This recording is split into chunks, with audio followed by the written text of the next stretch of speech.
Reflections, a story of two women across time. Prologue. The mirror room. In a room without doors, without windows, stood a single mirror. It didn't belong to any one time. And tonight, the mirror shimmered, called by the quiet ache of two women from two different worlds. On one side stood Amara, a woman from 400 years ago, her body strong from grinding millet and carrying water, her skin sun-kissed, her hair wrapped in cloth spun by her mother. On the other side stood Maya, a woman from today, legs crossed on a velvet chair, her lips lined perfectly, her waist trainer tight, scrolling through a glowing phone screen.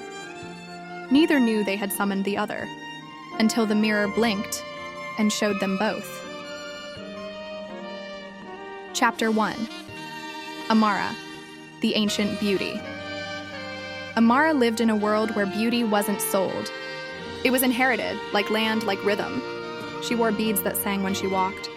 She oiled her skin with shea and ash. She laughed with her chest, loud and without fear. The village sculptor once carved her image into bronze. "Why me?" she asked. "Because your back is straight and your eyes do not lie," he answered. "That is what beauty is." She bore children with hips that held the memory of generations. She was called Mother of the Moon because of how she lit up ceremonies. Her face wore age like a crown. She never asked if she was beautiful. She was too busy being. Chapter 2. Maya, the modern glow. Maya had beauty at her fingertips. She could contour, enhance, lift, snatch, and smooth anything. There were serums for glow, needles for volume, diets for definition. But sometimes in the dark, her screen reflected more than just her face. It showed her longing. She watched influencers say self-love while selling waist trainers. She smiled in pictures but cried when the likes slowed down. "Be yourself," they said, but only after being perfect. Still, Maya was bold, smart. She had risen higher than generations before her. She had a voice, a presence, a platform. She knew she was more than her looks, but feared the world didn't agree. Chapter 3. The Meeting. And so they met, across the ageless mirror. Amara looked at Maya's face, touched her own cheek with wonder. "You shine like metal, sister. Are you royalty?" Maya laughed softly. "No, just filters and highlighter." Amara tilted her head. "What is a filter?" Maya paused. Could she explain that she blurred her real skin to meet a digital beauty built by strangers? "It's something we use so we don't feel ugly." Amara's eyes softened. "You are not ugly. You are tired." Chapter 4. Full Circle.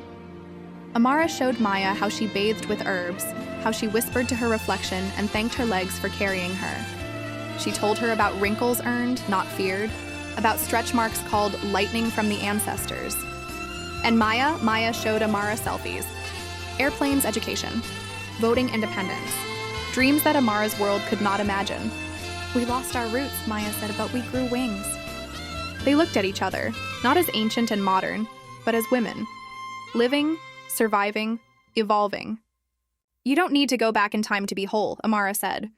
"You just need to look in the mirror and remember who you are." Epilogue.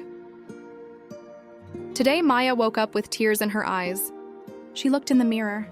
She still picked up her makeup brush, but this time she smiled first. She still took selfies, but now she kept one just for herself. She still loved beauty, but no longer belonged to it. Because now when she looked in the mirror, she saw Amara too.